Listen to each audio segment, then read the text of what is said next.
Bonjour et bienvenue à l'Institut des Libertés pour notre petit rituel de questions-réponses. Charles. Question, sûrement réponse. Réponse, on va essayer. On va essayer, mais c'est. Alors, avant toute chose, je voulais vous présenter ce petit livre, ce petit manuel qui s'appelle « Construire ta liberté financière » aux éditions Erol, d'un jeune homme qui s'appelle Alexandre Lacharme, et qui est une sorte de manuel pour vous apprendre justement à acquérir votre autonomie financière.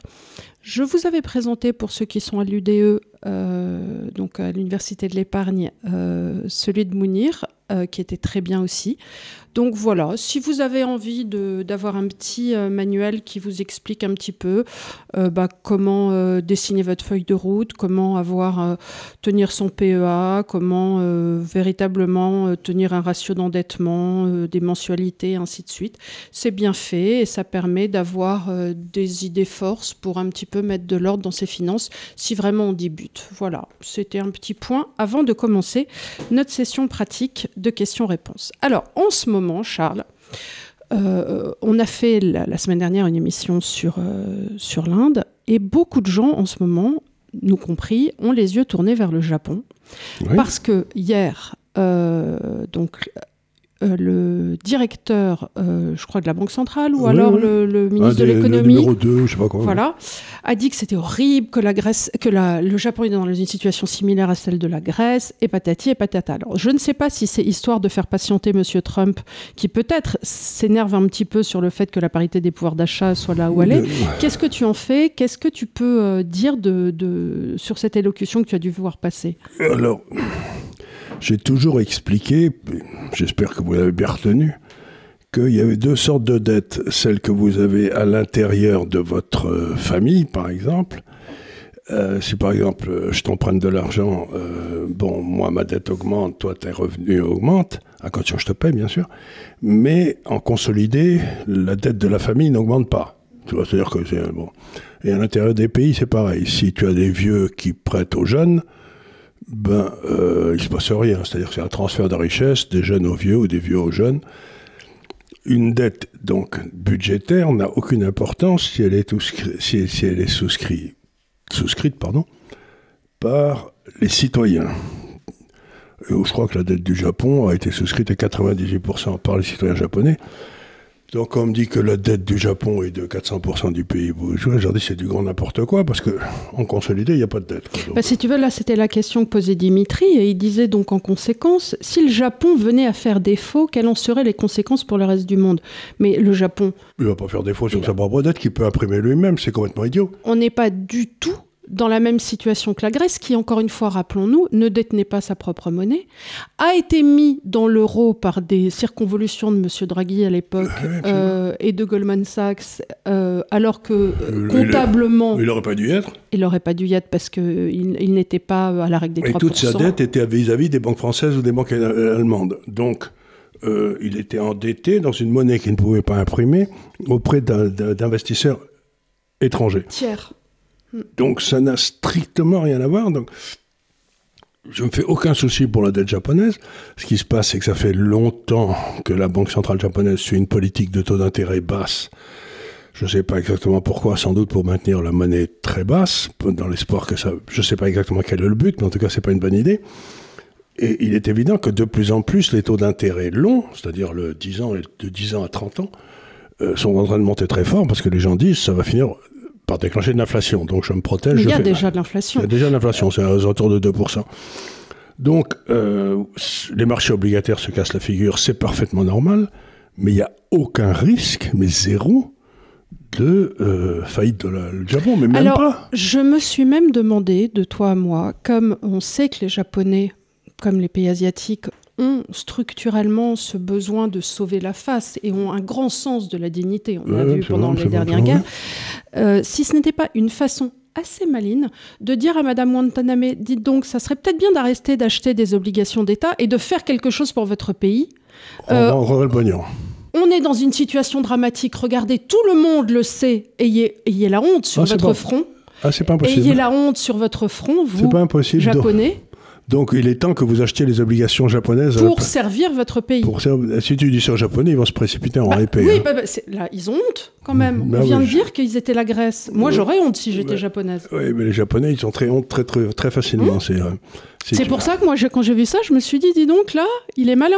Parce oui, que... c'est pas impossible. Et, en effet, c'est peut-être une façon de dire à Madame Watanabe, oui, c'est pas impossible. Rapatriez votre bon pognon. Vous rapatriez votre bon pognon, et en plus, vous avez gagné beaucoup d'argent à l'étranger parce que la monnaie était très basse, ça va pas rester tout le temps. Donc, il est temps de le rapatrier, comme ça, vous gagnerez plein de pognon et vous pourrez le dépenser au Japon. C'est pas impossible. Alors j'ai toujours dit sur la parité des pouvoirs d'achat dont on mentionnait, c'est que c'est embêtant avec la parité des pouvoirs d'achat, c'est qu'on y retourne toujours, mais on sait jamais quand. Et quand on y retourne, en général, ça se passe très rapidement, puis ensuite c'est fini. Donc ça fait 1 an qu'on traîne avec ce yen qui fait rien. Il popote. Il popote, il est là, il n'a pas bougé. Bon, on a eu un petit coup cet été en juillet. On a eu une petite satisfaction. Mais là, peut-être que... Ça va peut-être partir, mais en même temps, il est évident qu'il va falloir choisir son camp. Et qu'il va falloir que, si les monnaies asiatiques commencent à monter, comme on a déjà vu avec le dollar de Taïwan, des choses comme ça va être difficile pour le Japon de rester à la traîne sans se mettre mal avec tous les autres pays japonais, en disant, dites donc, vous ne faites pas partie du club. Hein, allez. Donc, quelque sorte, les Japonais vont être acculés à un truc difficile, c'est choisir entre les États-Unis et la Chine, mais en même temps, choisir la Chine, aujourd'hui, c'est faire plaisir aux Américains. Donc, les Japonais vont peut-être se dire, tiens... Je sais rien, je ne veux pas faire de... Tout ce que je sais, c'est que cette monnaie est 2 à 3 écarts types sous-évalués, donc ça traîne, bon ben voilà quoi. Mais ça va péter à la hausse, c'est pas possible autrement. Et qu'est-ce que tu penses, parce que beaucoup de gens posent la question en disant oui, mais on comprend pas très bien pourquoi on devrait jouer le Japon, parce qu'ils ont une population déclinante, et moi je me dis une population déclinante, c'est une force de travail moindre, et donc une force de travail moindre, c'est une moins grande croissance. Alors, très bien, tout ça c'est tout à fait exact, mais ils ont la position extérieure nette la plus importante au monde, c'est-à-dire que ça fait 30 ans que les Japonais investissent dans les pays étrangers pour pouvoir payer leur retraite à l'arrivée. Donc, tant qu'ils sortent des capitaux du Japon, le yen est faible. Mais à partir du moment où ils vont décider de le faire rentrer pour le prendre leur retraite, le yen va devenir fort. Parce qu'il y a tous ces capitaux qui vont rentrer pour soutenir la demande au Japon. Donc, pour moi, le fait qu'ils soient avec une démographie défaillante, etc., amène inéluctablement à une hausse du yen. Parce que tous ces capitaux qu'ils ont à l'étranger, ils vont les faire rentrer. Ça va faire monter la monnaie. Si tu vends des dollars pour payer ta retraite au Japon, le yen va monter. Mais tu n'as pas peur que la hausse du coût des taux d'intérêt empêche le service de la dette ? Oh non, tu rigoles. D'abord, la Banque centrale peut les acheter. C'est ce qu'elle a fait d'ailleurs. Je crois qu'aujourd'hui, le quart des obligations japonaises sont détenues par la Banque centrale. Donc, dès que les taux coincent au Japon, la Banque centrale en achète et puis ça arrête de monter. Donc, en fait, les taux sont trop bas au Japon. Les taux d'où l'inflation. D'où l'inflation. Et donc, mais ça veut dire aussi, si tu veux, il y a 2-3 ans, le 10 ans japonais était à 0, mettons, et le 10 ans américain était à 2 ou à 3. Donc ça veut dire que si tu étais un japonais, t'empruntais à 0, tu te mettais en US à 3, et donc tu te faisais 3%. C'est ce qu'ils faisaient tous. C'est ce qu'ils faisaient tous, et d'où la baisse du yen, etc. Mais à partir de maintenant, si les taux à 10 ans japonais se rapprochent de 3 et les taux américains n'en sont pas très loin, ça devient... Oui, dans l'arbitrage. Dans l'arbitrage, tu te dis, écoute, j'ai gagné beaucoup d'argent sur ce truc-là, je le vends et je me mets maintenant directement en yen. Sachant que l'économie américaine... Et puis que les taux sont hauts, et puis qu'il y a le déficit budgétaire qui est monstrueux et tout, donc tu te dis, peut-être à peine, j'ai bien gagné ma vie, je fais autre chose, quoi. C'est ça logique. Alors, on va passer du proverbial coq à light. Il est là, oui. Pour parler, donc j'ai parlé du Japon là, j'espère du yen. Du yen, oui. Du yen. Enfin, sauf si tu as des choses à ajouter sur le Japon Non. En ce moment, j'ai eu plusieurs questions et il n'y a aucun risque de solvabilité au Japon. Personne n'est plus créditeur que les Japonais vis-à-vis du monde extérieur. Ils ont des positions qui sont absolument gigantesques dans les marchés obligataires américains, français, australiens, dans les actions partout, dans les terres, ils ont bâti des usines, donc ils ont une position extérieure nette monstrueuse. Donc il n'y a aucun risque de solvabilité. Il faut bien le dire et que vous le reteniez au Japon. Donc les gens qui vous disent le Japon va sauter, le Japon va faire faillite. Ils prennent la dette en pourcentage du PIB, ce qui ne veut rien dire. Là, ce qui est important, c'est combien de cette dette a été financée par l'étranger dans une monnaie que vous ne pouvez pas imprimer. Ça, c'est essentiel. Mais si vous voulez, le fait que Saint-Tropez doivent je ne sais pas combien à Paris en euros, on s'en fout. C'est pas dans la même famille. C'est dans la même famille. Donc on va parler des USA parce que y a beaucoup de questions en ce moment. On a essayé de laisser de côté trop de discours sur les tarifs parce que, comme on le dit souvent, il faut s'extraire du bruit et essayer de rester dans ce qui paraît un sur peu les tarifs, sur les droits de douane, je voudrais dire un truc, si vous voulez, c'est que ça va avoir de l'impact, mais ça va mettre... On ne sait même pas où ils seront. Ça va être mis dans 2 ou 3 mois, puis ensuite ça va changer, etc. Donc quelqu'un qui peut me dire, qui sait ce qui va se passer, quel va être l'impact des tarifs, c'est un plaisantin. Donc moi je dis aux gens, écoutez, si vous voulez avoir des informations sur les tarifs et dire des bêtises, prenez votre journal habituel, quoi. Mais moi je ne me sens pas le courage de dire quoi que ce soit d'intelligent sur ce truc-là, parce que je ne sais pas, j'ai aucune idée. Alors, il y a des questions, alors là, qui vont nous amener sûrement des réflexions de conspirationnistes encore, mais les globalistes de l'État profond sont prêts à tout pour reprendre le pouvoir et couler l'administration Trump avant les midterms. Oui. D'après vous, que pourrait-il faire au niveau financier et comment jouer le coup ou au moins nous en protéger ? Alors, c'est une question qui m'intéresse beaucoup ou pas du tout, je vais m'expliquer. C'est qu'il se passe des trucs qui me gêne, curieux. Bon, vous avez l'ancien patron du FBI, celui qui avait lancé toutes les fausses poursuites contre Trump avec la Russie, tout ça, qui s'appelle James Comey, qui était le patron du FBI, il mesure 2 mètres de haut. Et il vient, la semaine dernière, il a fait paraître sur son site YouTube un machin très curieux. C'était une photo de coquillage mis sur la plage, qui montrait 86-47. Alors, 86, c'est le langage codé de la mafia, tout le monde le sait aux États-Unis, pour dire tu es condamné à mort. C'est une condamnation à mort. Et 47, c'est le 47e président des États-Unis, c'est-à-dire c'est Trump. Donc ce type, qui est ancien patron du FBI, un homme extrêmement éminent, disait à Trump, par ce biais, vous êtes condamné à mort. Oui, sur l'air de ha ha ha. Sur l'air de... Mais surtout... Après ça, j'ai entendu 2 hommes aussi, le patron du FBI à l'heure actuelle, qui s'appelle Patel, qui est d'origine indienne, et le vice-président, qui s'appelle Bongino, qui disaient tous les deux que ça faisait... Ils avaient eu un mal de chien à trouver les dossiers qui étaient enterrés partout, qui étaient cachés dans des pièces où ils n'auraient pas dû être, etc., mais qui cherchaient, qu'il y avait 180 000 personnes, je crois, au FBI, et que il y en avait peut-être 5 ou 10 000 qui avaient été un petit peu corrompus, et que ces gars-là avaient planqué les dossiers dans tous les sens, mais qu'ils les retrouvaient les uns après les autres, qu'ils avaient trouvé des trucs qui étaient gravement accusatoires pour un nombre de gens très important. En même temps que l'autre mettait ça au 86-47. Donc je me suis dit, ce qui est en train de se passer, c'est que... J'en sais rien du tout, c'est l'hypothèse que je fais, qui est peut-être complètement farfelue.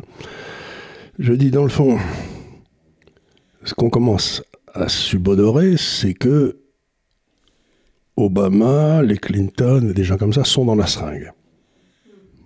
Tu vois que... Et qu'on a chargé James Comey de dire si vous appuyez sur la seringue, vous êtes mort. Je ne sais pas si c'est le cas, hein, mais ça me semblerait une explication logique. Et à ce moment-là, ce que demanderaient ces gars-là, c'est arrêter les poursuites. Mais Trump ne va pas arrêter parce que c'est... Non, pas cette fois-ci. Pas cette fois-ci. Il a déjà essayé. Et puis ceux qui sont derrière disent une bonne fois pour toutes, on va drain the swamp. On va drain the swamp. Et il y en a tout un tas. Justement, tous ces gars-là. Je crois pas que J.D. Vance soit... J.D. Vance, ni Patel, ni Bongino, ni la jeune femme là que j'aime beaucoup, ni la ministère de la Justice. Qui est formidable. L'ancien officier. Là, oui, je connais qu'elle. Elle est très sympathique. Et donc, il y a tous ces gens-là. Je crois que donc... Alors maintenant, ça veut dire que si on fait sauter cet État profond américain, vont apparaître en pleine lumière assez rapidement tous les liens qu'avait cet État profond avec l'État profond bruxellois, en Europe. Et je ne sais pas si tu as remarqué, je sens comme une atmosphère de panique en Europe, avec M. Starmer qui essaye de recréer, de faire re-rentrer l'engrais de la Terre sous la coupe de Starmer, pardon, petit caveat, je ne sais pas si vous avez vu, moi qui suis une grande lectrice du Daily Mail, parce que c'est ce que j'ai gardé comme option depuis mon temps enfant en Angleterre. Donc le Daily Mail, c'est un journal de concierge.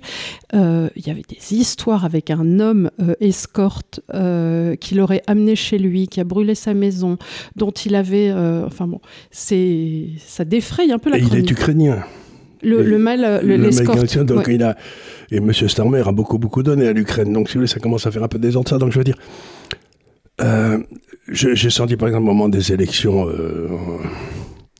là-bas en Roumanie, qu'il y avait quand même un vent de panique qui soufflait, quand même. Parce qu'on fait repasser un gars de 22 à 52 en un vote, c'est quand même assez remarquable. Donc, j'ai vu aussi que Trump avait dit à Zelensky, vous viendrez jeudi oui. À Istanbul. À Istanbul, et l'autre, il sera là. Parce que, donc, je me demande si... Allez, je vais dire un truc. Est-ce qu'on arrive à un moment de vérité où vraiment cet État profond américain va être montré, et avec, par exemple, les liens entre Pfizer et Mme von der Leyen, qui a touché je ne sais pas combien de milliards de dollars, ou son mari, sur des trucs et tout. Donc, allez, je vais faire un truc. C'est pas impossible qu'il y ait quelque chose d'étonnant qui se passe dans le domaine de la dénonciation de l'État profond dans les semaines qui viennent. Voilà. Mais j'en sais rien du tout. Hein. Simplement, j'essaye de mettre les liens. On me dit pourquoi un type comme James Comey, qui est quand même l'ancien patron du FBI, etc., prend-il le risque personnel d'attaquer Trump, parce que maintenant, il risque d'aller en tôle, lui. Donc, s'il a fait ça, c'est qu'il se dit sans doute, de toute façon, j'irai en tôle. La seule façon que j'y aille pas, c'est que je lui fasse peur. Vous savez, c'est dommage, vous avez de beaux enfants, quoi. Et dans le même temps, on nous annonce aussi quelque chose qu'on savait tous déjà, que Joe Biden est très malade. Et depuis très longtemps. Enfin, il a un cancer qui prend un temps fou à évoluer. Voilà. Donc, qui a gouverné ? Qui a gouverné, et comme pour dire aussi... Vous êtes gentil, Papy Mougeot, vous le laissez de côté, il n'a plus rien à voir, il est malade, oui, et ainsi mais de il y a suite. aussi, mais par contre... Non, mais c'est-à-dire, là, maintenant, on ne peut plus le toucher, Biden. On ne touche pas quelqu'un qui est malade d'un cancer. Non, mais par contre, ce qu'on voit, c'est que Trump a donné l'ordre de savoir qui avait utilisé la machine à signer de Biden. Oui, parce que Papy, il avait une heure par jour et on le savait tous, enfin tout le monde disait, qui gouverne. Alors évidemment, en France, ils disaient, vous vous rendez pas compte, c'est le président le plus puissant qu'on ait vu depuis Jimmy Carter, ou j'en sais rien. Non, mais il nous a raconté qu'il était très compétent, alors qu'il était complètement nul, et c'est un des plus corrompus. Non, c'est Biden, il a eu un truc, d'ailleurs c'était repris souvent dans les séries, c'est que c'était le type qui était toujours là.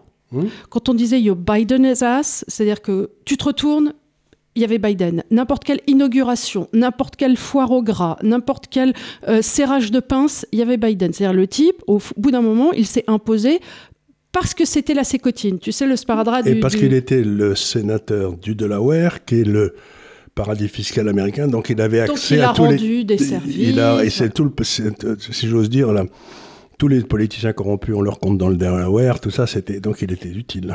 Voilà, mais c'était pas pour sa compétence, c'est vraiment l'homme qui... Ah, il l'a eu à la force du poignet. Et on sait qu'ils ont détourné la famille Biden entre 25 et 50 millions de dollars, dont on a retrouvé la trace, donc c'est quand même un peu gênant. Ouais, le fils Biden, il n'est pas sorti d'affaire. Alors... on te pose la question aussi, est-ce qu'il te semble que les USA vont partir dans un nouveau cycle de création monétaire ? Et est-ce que c'est du coup le moment de se repositionner sur l'or pour toi ? Je crois que d'abord on n'en est jamais sorti. De la création monétaire ? Non, de l'or. Ah oui, de l'or. On va juste dire il est beaucoup monté, racheter un peu plus d'actions, ce qu'on a bien fait d'ailleurs, parce que c'est un peu plus monté que l'or. Non, il faut rester sur l'or, parce qu'il reste quand même la question essentielle, c'est comment ce foutu déficit budgétaire américain va être financé. Le déficit est absolument gigantesque et je ne sais pas où ils vont trouver le pognon. Surtout si les pays asiatiques disent écoutez, vous êtes gentils, mais non, ou même on veut vendre des obligations qu'on a parce qu'on ne sait pas quoi en foutre. C'est pas. Donc pour moi, la construction du portefeuille, ce qui émerge, je ne sais pas ce qui va monter, mais j'ai une bonne idée de ce qui va baisser. Et donc je recherche à être pas dans ce qui ne va baisser, dans ce que j'appelle les contrats, c'est-à-dire les obligations. En Europe et aux États-Unis, ça j'en veux pas. Des actions de bonne qualité, vous pouvez les avoir n'importe où. Et puis de l'or, et puis voilà, quoi. Je veux dire, rien ne change. C'est encore un truc important, c'est que tous les travaux qu'on fait montrent qu'il y a 97% de bruit et 3% d'information. Donc, la tentation, quand vous avez de l'argent, c'est de dire c'est important, il faut que je fasse quelque chose. Prenez l'histoire des tarifs, aux douanes. Tout le monde s'est excité, tout le monde a écrit. Il y a des forêts entières qui ont été abattues pour faire du papier pour lequel écrire des conneries.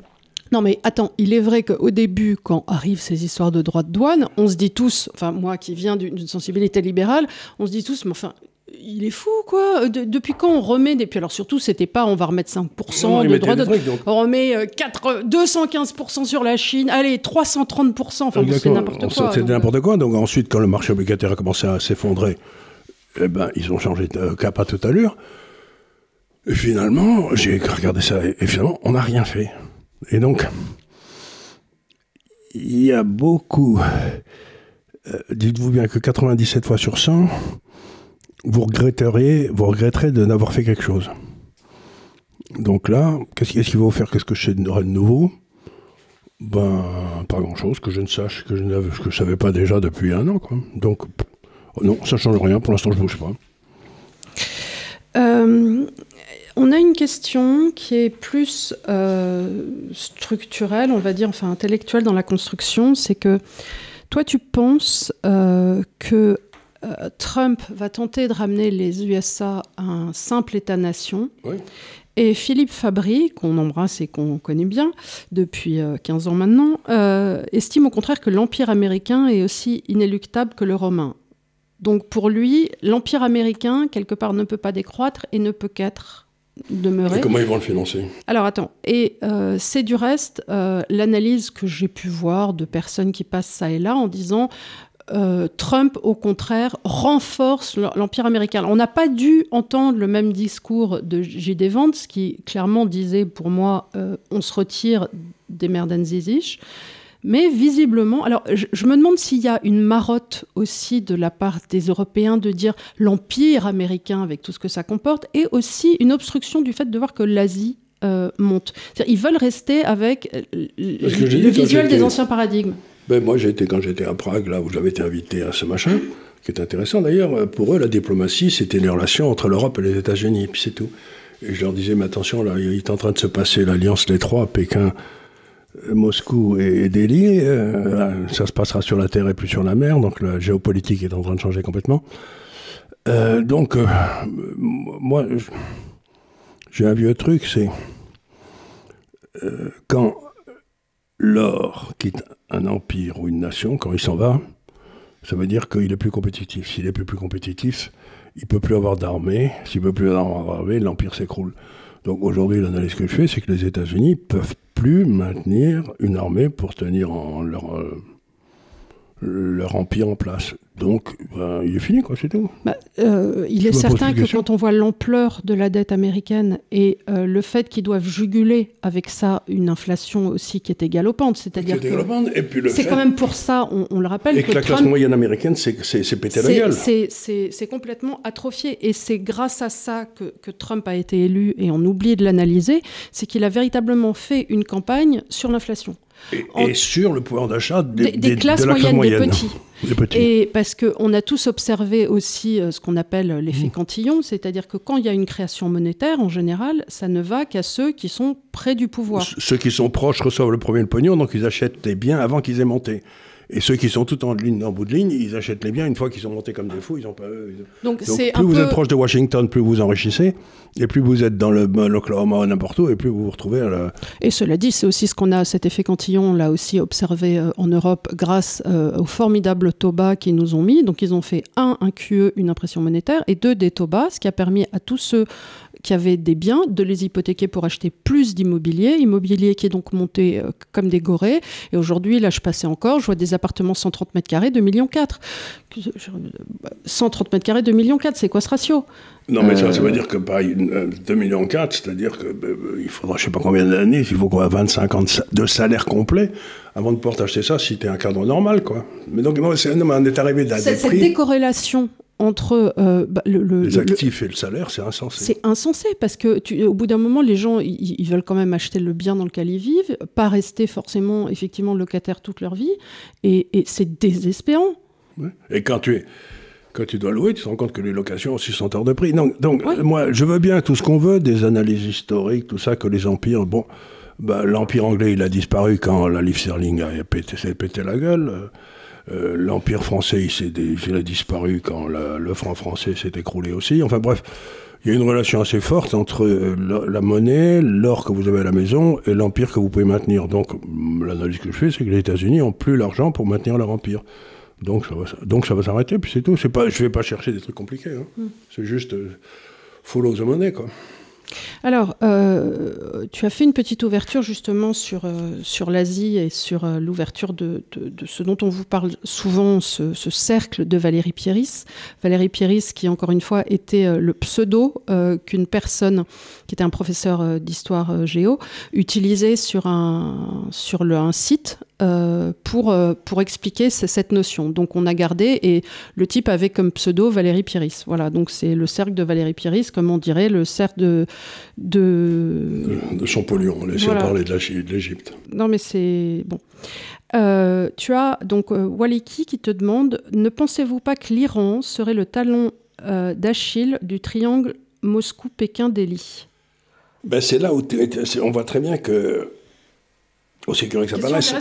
Question très intéressante. On voit très bien que Trump est en train de pousser comme un fou pour que l'Iran sorte de ses rêves millénaristes et rejoigne le conflit des nations, le concert des nations, et essaye de... donc il faut simplement qu'ils abandonnent leur fabrication d'uranium militaire. Et d'une certaine façon, Trump est en train de s'éloigner un peu d'Israël, en disant, bon, mais ça va bien les gars, mais la vraie question, c'est la CIA, etc., ils étaient violemment en faveur d'Israël. Et puis ils voulaient avoir une guerre contre l'Iran parce que ça aurait fait marcher les affaires, quoi.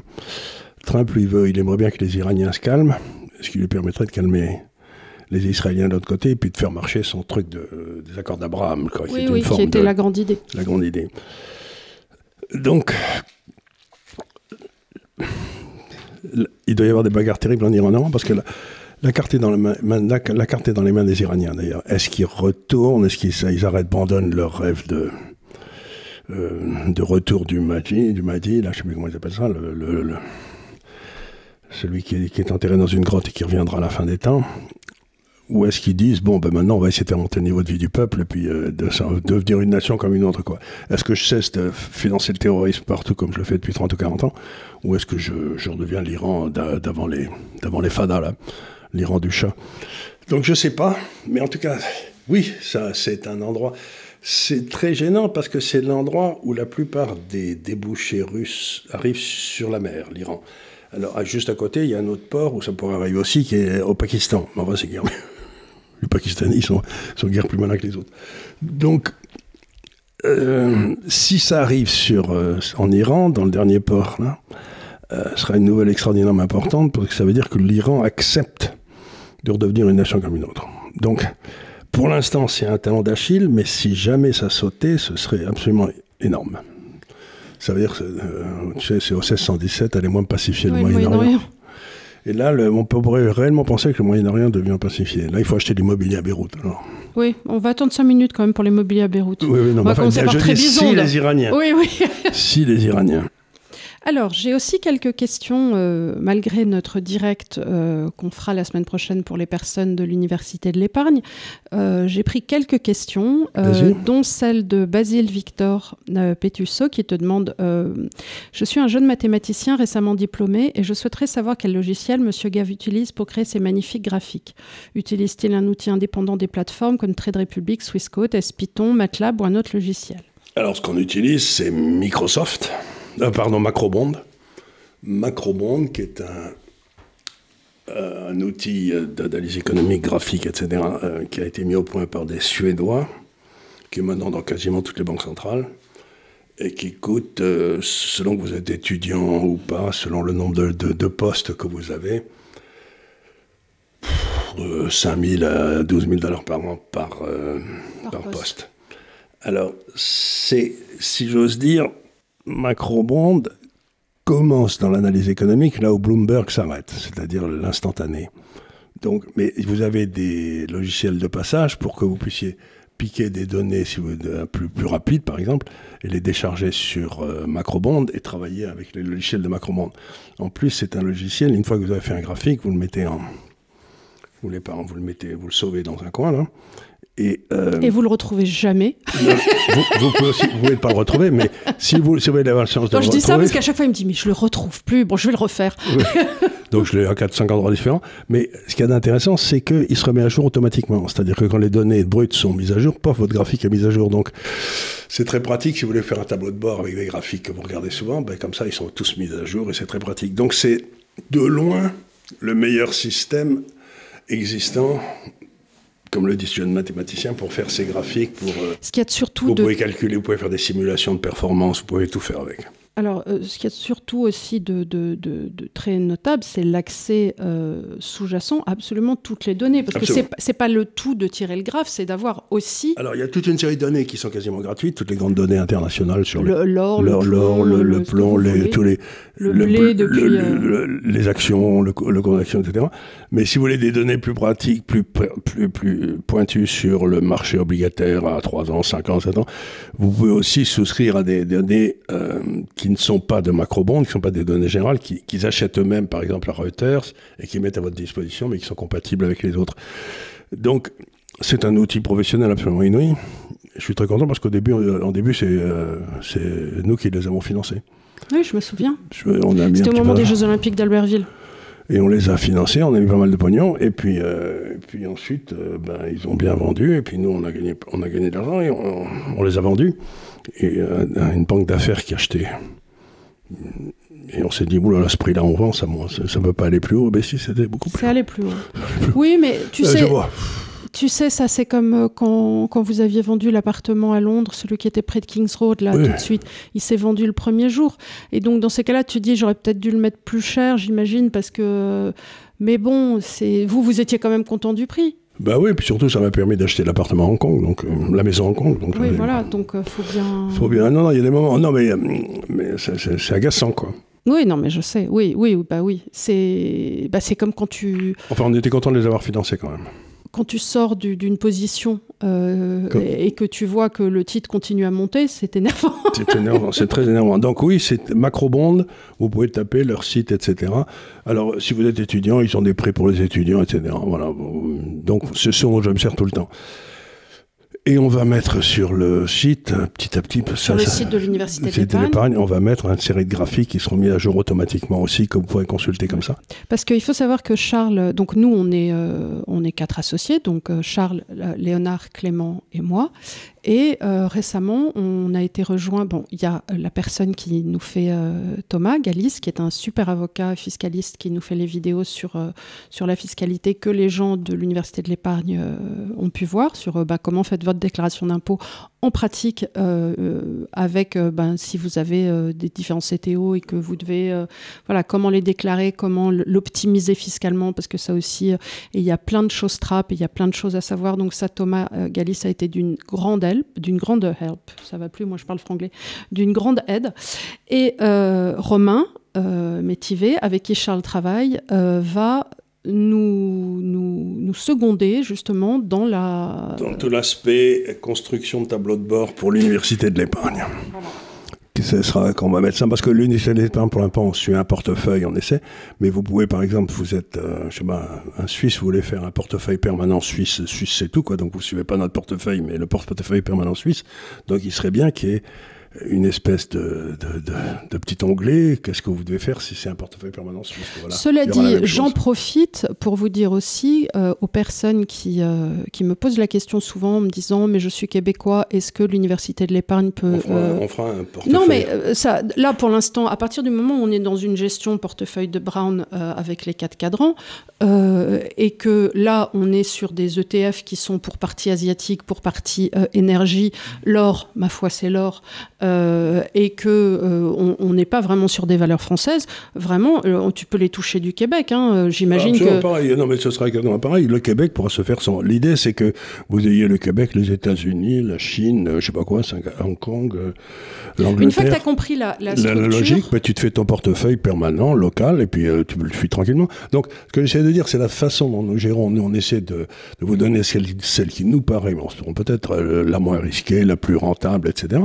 Mais si vous voulez retourner au modèle de départ, le portefeuille Brown, vous aurez tous les portefeuilles Brown dans lesquels vous pourrez piquer celui que vous voulez, dans lequel vous voulez mettre de l'argent.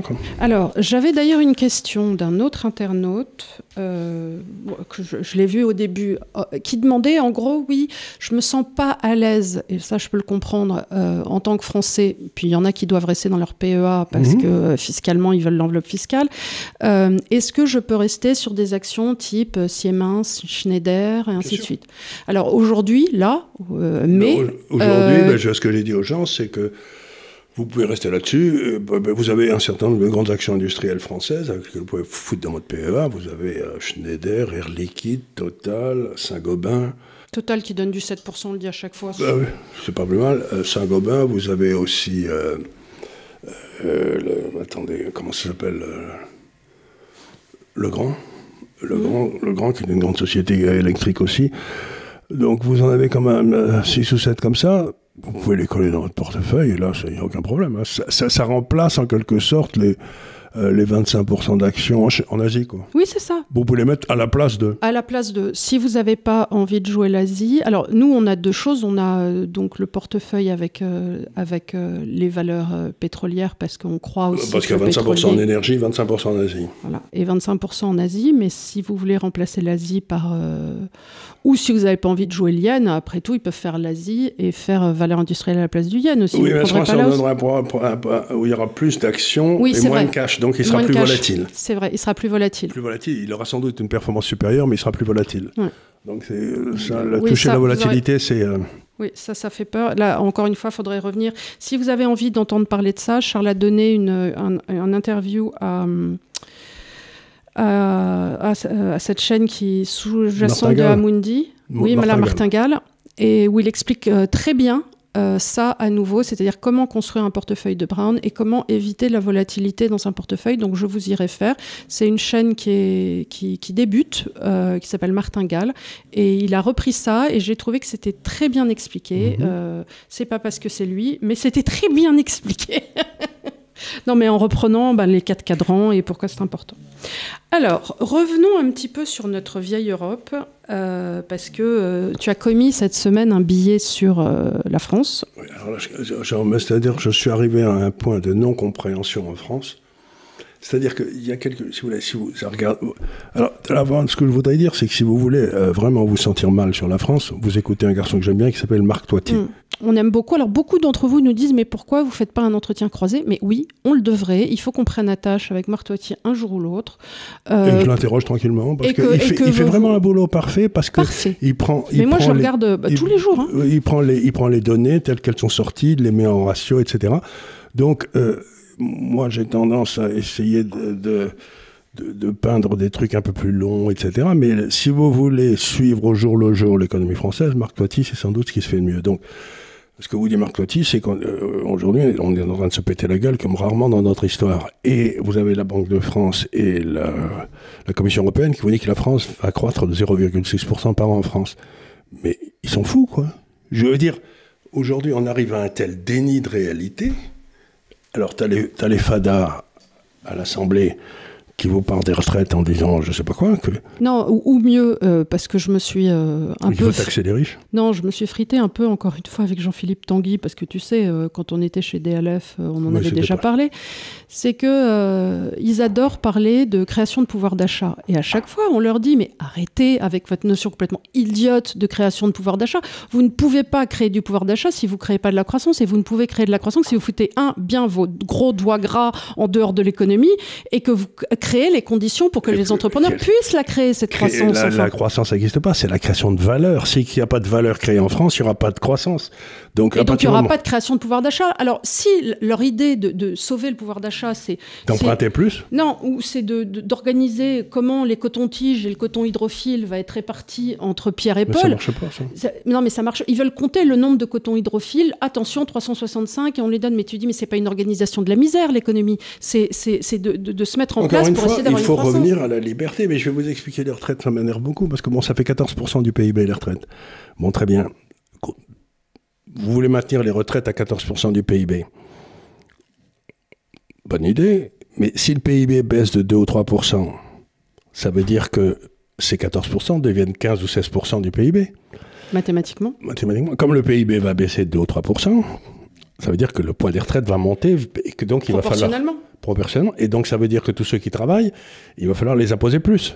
C'est littéralement le dessin du tiers-État avec la bourgeoisie et de plus en plus et de plus en plus. Le pauvre tiers-État, maintenant, il a le nez dans les chaussures. Autant suspend ton vol. Donc vraiment, ce que j'essaie de dire, c'est ce que vous proposez comme solution, le maintien de 14% d'un PIB, vous faites l'hypothèse que le PIB ne va pas baisser. Or, il va baisser. Donc, vous êtes complètement fou. Vous pensez qu'il y a 14% de Picsou qu'on peut prendre et qu'on peut distribuer aux autres. Mais non, ces 14% deviendront 15%, 16%. Et donc, tous les types compétents vont se barrer et tous les autres vont continuer à rentrer. Donc, automatiquement, le niveau de vie va s'écrouler.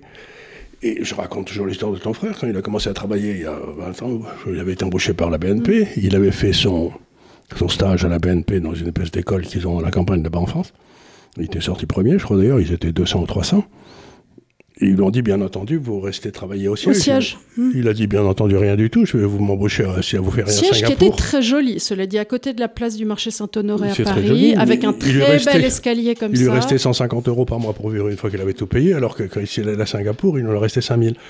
Donc, il a dit, ça vous fait rien, moi je pars à Singapour. Donc, il faut bien se rendre compte qu'aujourd'hui, le truc, je reste en France parce que je ne sais pas parler l'anglais, ça ne marche plus. Si t'es un bon ingénieur, tu sais parler l'anglais. Regarde tes 2 filles. On l'a vu. Non, mais alors, bon, moi, mes 2 filles, effectivement, j'en ai une qui a fait un diplôme à Impérial de chimie biomoléculaire, mais elle m'a dit tout de suite, maman, je ne présenterai pas Polytechnique parce que, aux grandes dames de son autre grand-père qui a dit, mais enfin, dans la famille, tous les polytechniciens, son père était polytechnicien et compagnon de la Libération. Mais elle a dit, elle a fait l'analyse en disant... Si je dois faire 3 ans de préparation et ensuite 2 ou 3 ans de Polytechnique, je vais commencer à faire autre chose que servir des cafés à 25-26 ans. Là, elle a 22-23 ans, elle travaille déjà dans une société pharmaceutique. Donc, si vous voulez, c'est plus du tout la même idée. Donc, il me semble qu'aujourd'hui, il faut tout faire pour faire revenir ces dizaines de milliers de Français qui sont extraordinaires comme étant en France. Et donc, la seule façon... c'est d'arrêter de taxer le capital et il faut taxer la consommation. Et il faut faire surtout baisser les dépenses de l'État pour pouvoir baisser les impôts. Donc, toute leur histoire de maintien du pouvoir d'achat, c'est la ligne Maginot, quoi. Les Allemands ne vont pas arriver face à Strasbourg. Hein. Ils vont arriver par un côté où on ne les attend pas. Et je le connais, ce côté. Donc, c'est les 2 choses qui m'énervent en France, c'est cet extraordinaire refus des autorités publiques d'avouer ce qui se passe vraiment en France, parce qu'ils craignent que ça déclenche une panique, mais ça va arriver de toute façon. Donc un refus de regarder la réalité en face. Non, les Allemands ne sont pas passés par les Ardennes, non, c'est de la blague. Si, ils sont passés par les Ardennes et ils arrivent d'ailleurs. Et à ce moment-là, on se précipite tous à Notre-Dame, tous ces bons radicaux, francs-maçons, socialistes, etc., qui allaient chanter à Notre-Dame en 1940, sauver la France, tu sais, parce qu'à ce moment-là, c'est la panique, ils sont tous... C'est marrant, tous ces gens qui veulent être quelque chose, et quand les choses deviennent graves, ils se rendent compte qu'ils n'auraient pas dû, qu'ils n'avaient pas la capacité. Je crains que ça n'arrive à Macron. Et de l'autre côté, vous avez un rêve, une espèce de croyance que le rôle de l'État, il y a 100 qui est créé tous les ans, comme ça, miraculeusement, et donc l'État va en prendre 30 et en donner à celui-là, puis 14 puis le donner à celui-là, mais c'est pas comme ça que ça se passe. Donc on a... les 2 parties de l'équation en France, la haute fonction publique et la fonction politique, vivent dans des espèces de rêves qui sont complètement impossibles, qui sont complètement idiots. Et qui sont rendus d'autant plus idiot qu'ils sont tous nourris aujourd'hui d'une surmédiatisation. C'est-à-dire qu'on a des personnes comme Gabriel Attal qui montent des dossiers, on l'a vu hier, pour nous expliquer qu'il fallait, par exemple, interdire le voile avant 15 ans. Tu as envie de dire pourquoi 15 ans ? Pourquoi ? Si on décide que la laïcité est importante, pourquoi mettre un seuil à 15 ans ? Enfin, rien ne va, mais nous savons tous que ce sont des effets d'annonce sur lesquels ils vont rebondir pour faire une télévision, de la même façon qu'on lance un livre pour faire une télévision. Et tout ceci ne veut rien dire et on va faire du papier, on va faire du... Et ils croient tous que l'action est dans la parole. Mais non, c'est pas parce que vous allez dire que vous allez relancer le programme nucléaire que vous allez relancer le programme nucléaire. S'il n'y a pas les capitaux, s'il n'y a pas les ingénieurs, etc., eh ben, le programme nucléaire, il ne va pas se relancer tout seul. J'ai vu que je crois dans 3 à 4 ans, le principal exportateur et de loin de centrales nucléaires, ce sera la Chine, qui se retrouve avec des centrales nucléaires qui ont été conçues en France. Donc on se dit, mais quand est-ce qu'on va cesser d'avoir...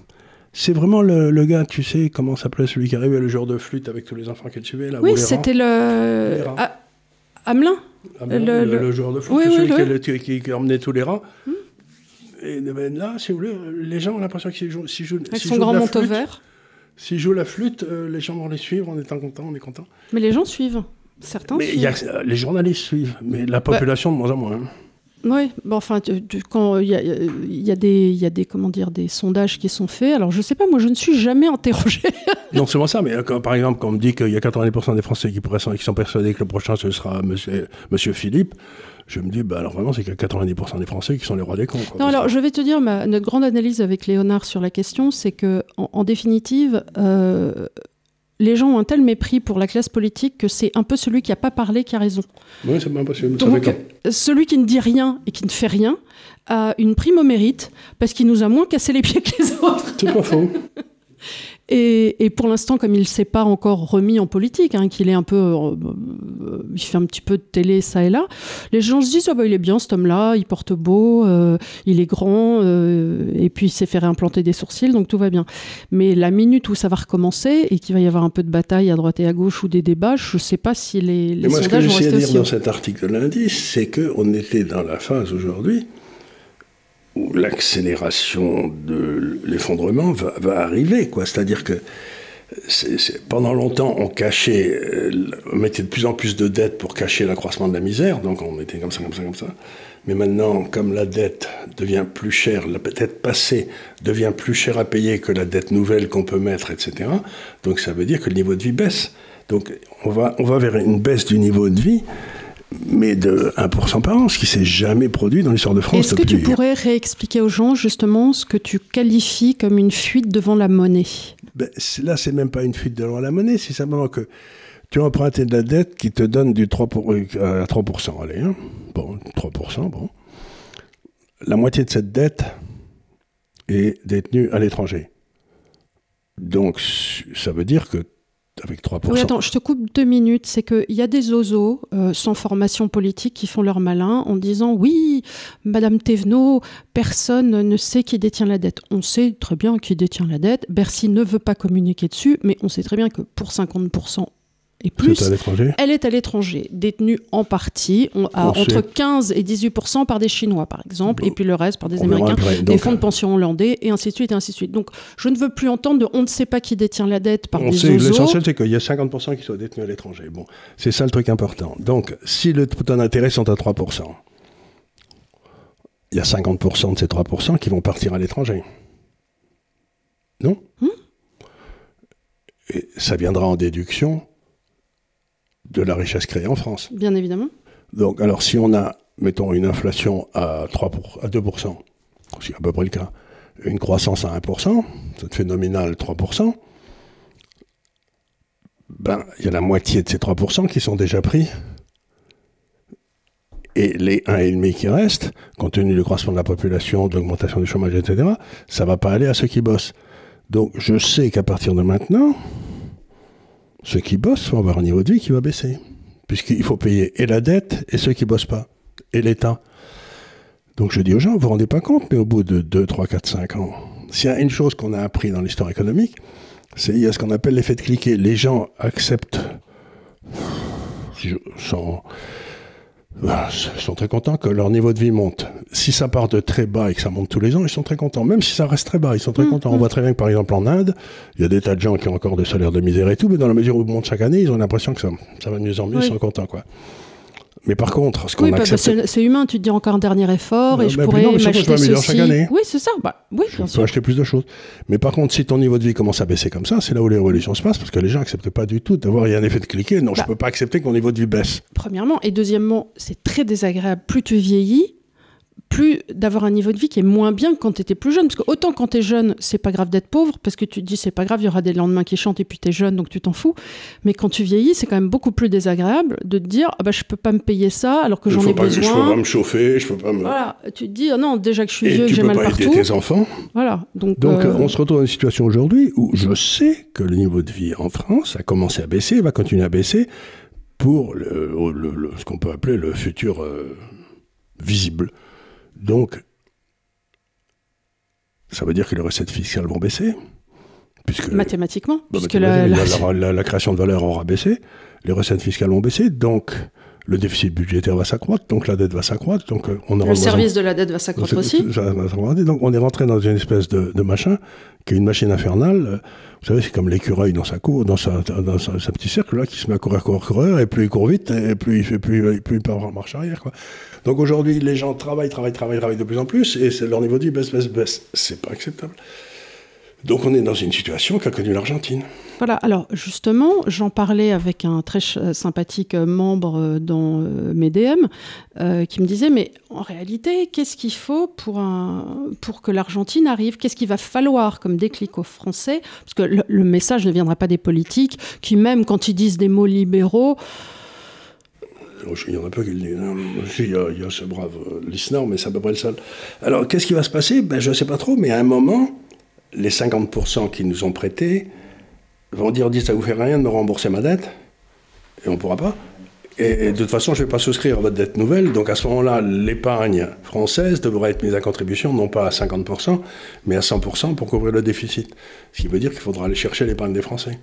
C'est ce dont on a peur, et c'est bien pour ça au début qu'on avait, c'est vraiment pour ça à l'origine que j'avais créé l'Université de l'épargne sur Sanal-Pusson. Je me suis dit, ces crétins, il faut le faire pour aider les gens. Ces crétins vont choper l'épargne des Français. Et honnêtement, dès le début, ça a été ma grande crainte de me dire, ils vont venir pour le pognon. Et ils ne peuvent pas faire autrement. Donc ça veut dire que, à la place d'avoir vos airs liquides qui vous donnent du 7, 8, 9, 10% par an, vous aurez une obligation d'État qui vous donnera 0, donc votre niveau de vie baissera encore plus, puisque votre capital, votre épargne ne sera pas bien rémunérée, parce que s'il la rémunérait à leur prix, il n'y aurait pas de problème.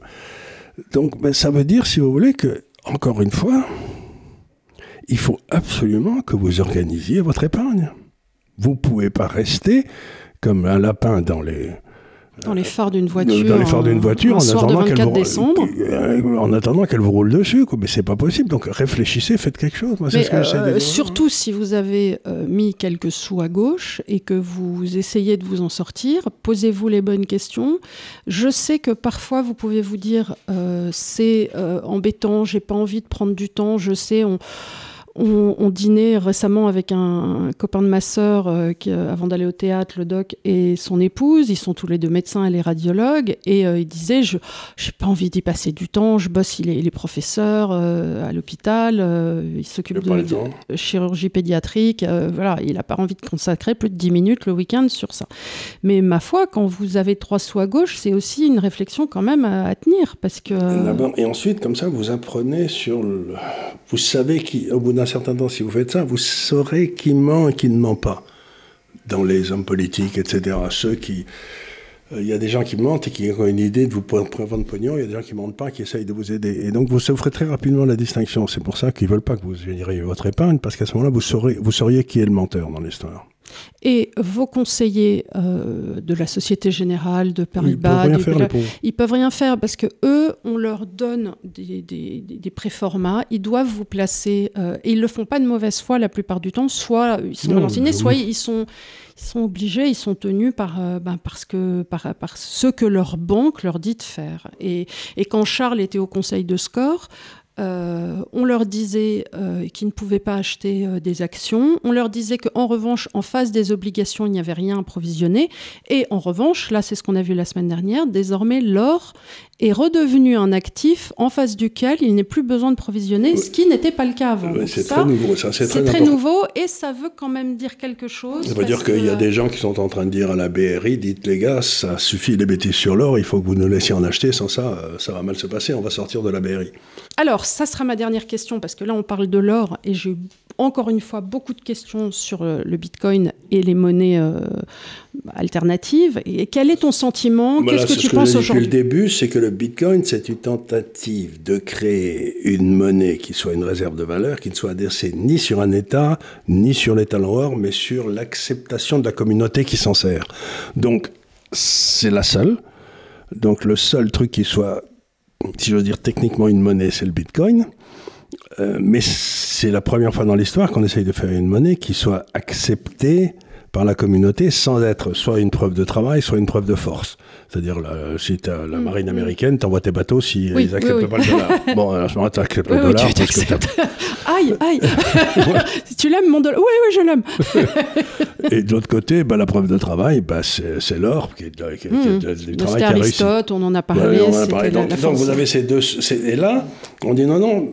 Donc c'est complètement en conformité avec les développements scientifiques de l'intelligence artificielle de créer une communauté qui acceptent librement de faire des échanges entre eux dans une monnaie qu'ils ont tous accepté librement. Donc c'est une forme de démocratie directe. C'est plus l'État qui détermine le régime de la monnaie, c'est chacun des participants. Et c'est assez rigolo comme idée, je crois que ça peut marcher. Mais c'est pour ça que moi, pour ceux qui s'intéressent à ce genre de questions, je mettrais dans les portefeuilles 25% d'or, ça fait longtemps qu'on le dit, mais je mettrais 20% d'or et 5% de Bitcoin. Alors, le problème de Bitcoin, c'est que si vous êtes débutant, c'est que... vous allez avoir des arrêts du cœur. Vous allez avoir des arrêts du cœur parce qu'il y a ce qu'on appelle une extrême volatilité. Et donc, la volatilité, ça veut dire que... Bon, là, par exemple, Bitcoin est très bien. Il est à 100... Ouais, enfin, ça se passe très bien, mais... il y a eu un moment où il avait baissé de moitié par rapport à aujourd'hui. Donc, vous allez avoir des arrêts du cœur. Léonard a eu des arrêts du cœur. Sauf sur son fartcoin qui se porte. C'est pas sérieux. Donc il y a toute une série de monnaies qui sont pas sérieuses là, qu'il faut pas utiliser, sauf si vous voulez rigoler. Mais vous y mettez un petit peu d'argent comme ça. Là. Donc, grosso modo, vous savez quand quel est l'étalon de mesure dans le domaine de la vitesse ? C'est la vitesse de la lumière. Boum. Donc, vous mesurez tout par rapport à la vitesse de la lumière. Très bien. C'est l'étalon. L'or, c'est la vitesse de la lumière du métier financier. Si quelque chose baisse par rapport à l'or, par exemple, il y a des gens qui m'ont dit « j'ai gagné plein d'argent en bourse à New York depuis 5 ans ». Je leur dis « bravo mon gars, mais combien t'as fait en or ?» T'as joué l'indice ? Combien tu as fait en or ? J'ai regardé, je le montre, tu as été baissé de 20%. Donc, tu veux dire que tu es très content d'avoir pris des risques considérables et d'avoir fait 20% de moins que si tu n'en avais pas pris, que tu t'es mis en or sous ton pommier normand. Donc, je dis, faites attention parce que vous avez l'illusion monétaire. On va vous expliquer, vous gagnez plein d'argent simplement parce que la monnaie dans laquelle vous avez enregistré cet actif se pète la gueule. Mais ça ne veut pas dire que ça monte. Ça veut dire que, oui, on va vous donner de plus en plus de signes monétaires. C'est l'histoire du gars qui se réveille C'était il y a une histoire dans la grande inflation dans les années 70, tu sais, il se réveille après un long coma à l'hôpital, il téléphone à son broker et le broker lui dit alors IBM c'est 30 millions de dollars l'action, Xerox c'est 20 millions de dollars l'action, il dit je vais bien monter, je suis content et tout.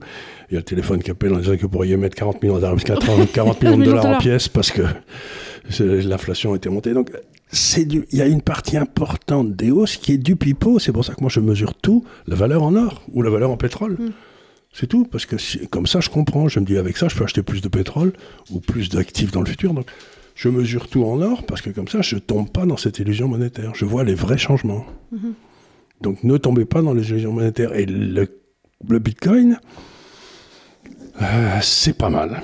Je veux dire, intellectuellement, ça pourrait marcher. Je dis pas que ça va marcher, mais je dis que ça pourrait marcher et ça commence à marcher. Donc, voilà, j'aime bien le Bitcoin.